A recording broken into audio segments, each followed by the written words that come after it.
जन्मदिन पर मायावती का बड़ा धमाका, बसपा के गिरते जनाधार का खुद बताया कारण। आने वाले चुनावों में किसी भी गठबंधन से किया इनकार, अकेले दम पर ही चुनावी मैदान में दिखेगी बसपा।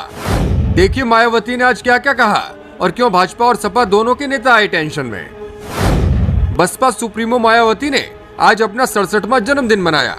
एक और सादगी के साथ केक काटा तो दूसरी ओर अपने सियासी दुश्मनों को बड़ा संदेश भी दे दिया।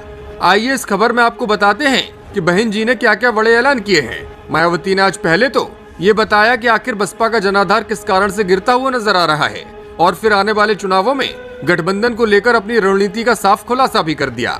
मायावती ने कहा है, आने वाले समय में कर्नाटक, मध्य प्रदेश समेत विधानसभा और लोकसभा के चुनाव होने हैं। वहां बसपा किसी भी पार्टी के साथ गठबंधन नहीं करेगी, बसपा चुनाव अकेले ही लड़ेगी। इस दौरान मायावती ने कांग्रेस पर निशाना भी साधा।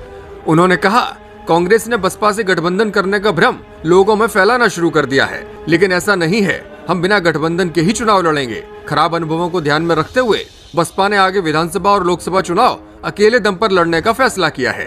बसपा सुप्रीमो ने कहा कि उतार चढ़ाव तो आते हैं, जहां तक बसपा के बेस वोट की बात है तो वह कहीं नहीं गया है। बसपा की विचारधारा बाकी दलों से एकदम अलग है। हम जिन्हें किनारे कर देते हैं दोबारा वापस नहीं लाते, और हमारे निकाले हुए नेता ही भाजपा और सपा में घूम रहे हैं। इस दौरान बसपा सुप्रीमो ने ईवीएम को लेकर बड़ा बयान दिया। उन्होंने कहा कि देश में ईवीएम को लेकर जनता के मन में आशंकाएं हैं। इसे दूर करने के लिए बेहतर होगा कि आगे के चुनाव बैलेट पेपर पर कराए जाएं। बीएसपी का जनाधार कम नहीं हो रहा है, ईवीएम में ही कुछ गड़बड़ी है। मायावती ने आगे कहा कि इस बार के चुनावों में जिस जगह पर दलितों का वोट है, लेकिन मशीन के जरिए जब काउंटिंग की गई तो ईवीएम में वो वोट नजर नहीं आया। इसीलिए ईवीएम को लेकर लोगों के मन में तमाम आशंकाएं हैं। जब से बीएसपी बनी है उसके बाद जब तक चुनाव बैलेट पेपर पर होते रहे तब तक बसपा का वोट प्रतिशत कम नहीं हुआ और न ही जनाधार कम हुआ, लेकिन जब से ईवीएम से मतदान शुरू हुआ है तभी से संख्या प्रभावित होने लगी है।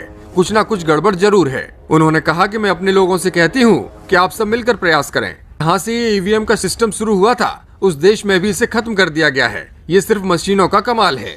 उन्होंने आगे कहा कि बसपा का रिकॉर्ड कहता है कि जब भी बैलेट पर चुनाव हुआ बीएसपी जीती। ईवीएम मशीन की पर्चियां अगर मिला ली जाएं तो सच सबके सामने आ जाएगा।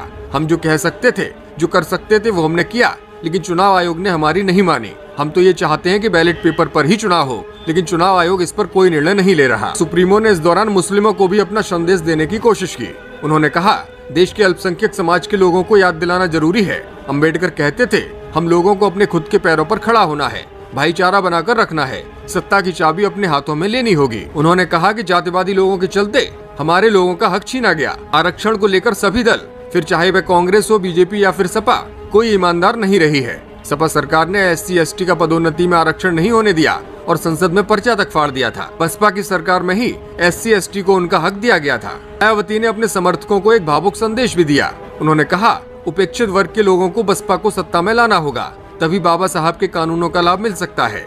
यह लोग अपने आत्मसम्मान के साथ जिंदगी जी सकते हैं। अगर ऐसा करते हैं तो ये मेरे लिए जन्मदिन का सबसे अहम तोहफा होगा। इससे ज्यादा मुझे उनसे कुछ नहीं चाहिए। Bureau report.